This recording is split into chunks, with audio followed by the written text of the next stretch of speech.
Hey everyone, and welcome back to the channel. Today, we're diving into a topic that many of you have asked about, something that can feel really confusing and isolating when it happens in your relationship. We're talking about the midlife crisis. Specifically, what do you do when you suspect your husband is going through one? You see the signs. Maybe he's suddenly buying a sports car, changing his style, questioning his career, or becoming distant and moody. It can be a turbulent time, not just for him, but for you and the entire family. You might feel helpless, frustrated, or even scared about the future of your marriage. The good news is, you're not alone, and there are constructive ways to navigate this challenging phase. So, let's break down what a midlife crisis really is, how you can support your husband, and most importantly, how you can take care of yourself through it all. First, let's demystify the term midlife crisis. It sounds dramatic, but at its core, it's a period of personal questioning and transition. It usually hits between the ages of 40 and 60. Men might start grappling with their own mortality, reflecting on the life they've lived, and wondering, is this all there is? They might feel a sense of regret for dreams they didn't pursue or roads they didn't take. This isn't just about wanting to feel young again. It's often a deep, existential questioning of their identity, their achievements, and their purpose. Common triggers can include career plateaus, children leaving home creating an empty nest, health scares, or the loss of their own parents. It's a psychological and emotional recalibration. It is crucial to understand that this isn't necessarily a conscious choice he's making to disrupt your lives. It's often a confusing and painful internal struggle for him too. He might be feeling lost, trapped, or deeply dissatisfied, and his actions are a misguided attempt to find a solution or an escape. So, you see the signs. What's the first step? Before you react, take a moment to observe and listen. It's easy to jump to conclusions and get defensive, especially if his behavior feels selfish or hurtful. But reacting with anger or accusations will likely just push him further away. Instead, try to approach the situation with curiosity and empathy. This is your partner, the person you've built a life with. Try to see beyond the confusing behavior to the person underneath who is likely struggling. Pay attention to what he's talking about. Is he lamenting his lost youth? Is he stressed about work? Does he feel like he's missed out on life? These are clues to what's really going on inside his head. Remember, your initial goal is not to fix him, but to understand him. Creating a safe space for him to even begin to articulate his feelings is a powerful first step. He might not even have the words for what he's feeling, so your patience is key. Once you have a better sense of what might be happening,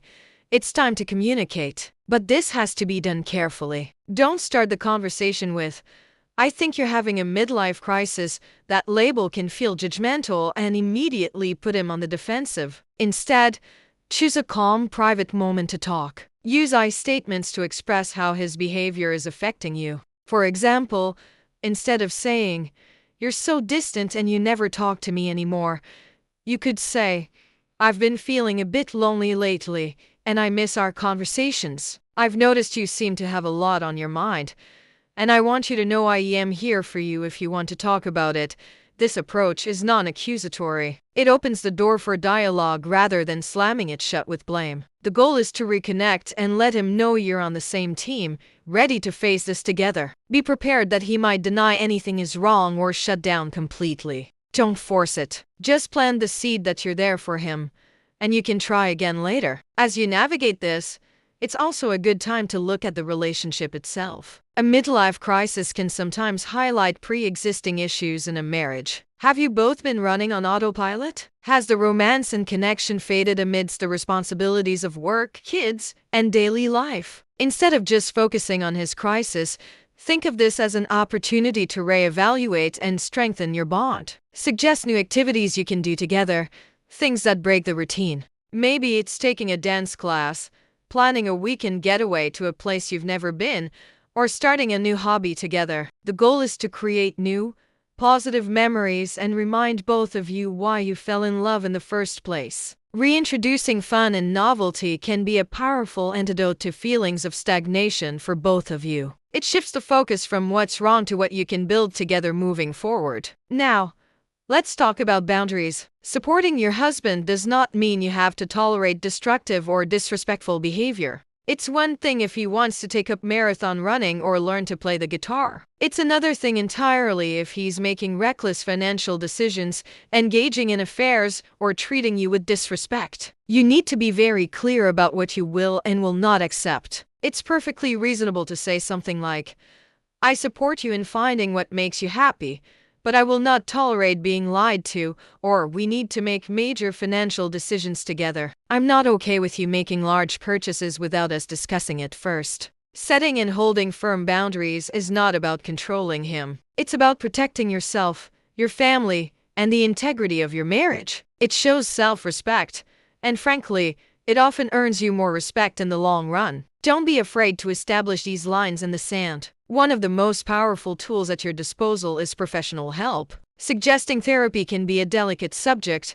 but it can be incredibly beneficial. You can frame it as a way for him to have a neutral space to sort out his feelings. He might be more open to talking to a therapist than to you, simply because there's no personal history or emotional baggage. You could also suggest couples counseling. This is not about admitting your marriage has failed. It is about getting a trained professional to help you both improve your communication and navigate this difficult period together. A therapist can provide tools and strategies that you might not come up with on your own. If he's resistant, you can lead by example. Go to therapy on your own. It will provide you with support, a place to vent your frustrations, and strategies for coping. And sometimes seeing you take that positive step for yourself can inspire him to do the same. And that brings me to the most important point of all.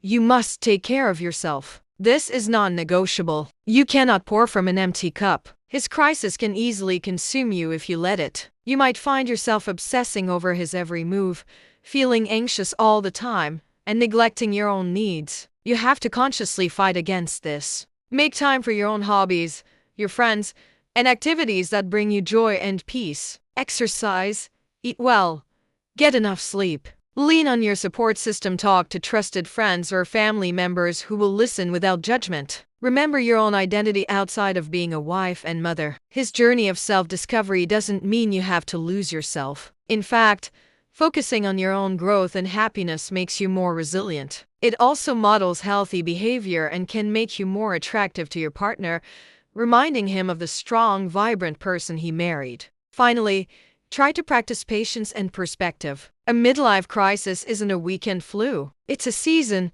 and it can last for a while, sometimes months, sometimes even a few years. There will be good days and bad days. Progress isn't always linear. He might seem to be doing better and then regress. Try not to see this as a personal failure on your part. This is his journey, his internal work to do. Your role is to be a supportive partner, not his savior. Keep the big picture in mind. Many couples who navigate a midlife crisis successfully come out the other side with a stronger, more honest, and more authentic relationship. It can be a catalyst for positive change, forcing you both to stop taking each other for granted and to consciously choose to build a better future together. So, to recap, understand that it's an internal struggle for him. Approach with empathy, communicate with I statements, work on strengthening your connection, set firm boundaries against destructive behavior, consider professional help, and above all, prioritize your own well-being. This is a marathon, not a sprint. Be kind to yourself, and remember that you have the strength to get through this. If you or your partner are struggling, please know that resources are available. Organizations like the National Alliance on Mental Illness and various mental health hotlines can provide support and guidance. Seeking help is a sign of strength. Thank you so much for watching. If this video resonated with you, please give it a thumbs up and share it with someone who might need to hear this.